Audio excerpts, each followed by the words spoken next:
বন্ধুরা, good morning. তোমরা সবাই কেমন আছো? আশা করি তোমরা সবাই ভালো আছো।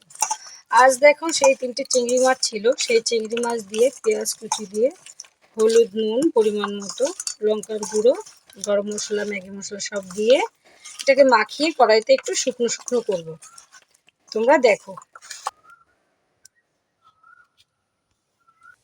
দেখো, এই যে তেলটা দিয়ে দিয়েছি, তেলের মধ্যে হালকা একটু জিরা ফোড়ন দিয়েছি। কি দেবো ফোড়নে? ফোড়ন দেওয়ার কিছু নেই, তার জন্য এখন আমি এটা এই তেলটার মধ্যে ছেড়ে দেব। দেখো বন্ধুরা, এই যে কড়াইতে দিয়ে দিয়েছি, এখন আমি দিয়ে এটাকে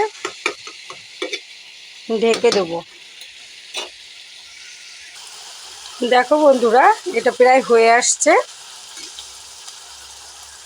দেখো কালারটা কত সুন্দর আসছে। দেখো এটা প্রায় হয়ে আসছে। এটা হালকা একটু জল দেব, দিলেও হয় না দিলেও হয়। এই পাশে বসিয়েছি ভাত।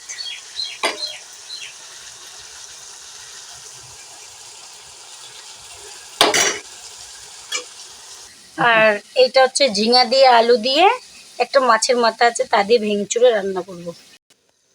দেখো বন্ধুরা, এই যে হয়ে গেছে, এখন আমি এটাকে নামিয়ে নেব।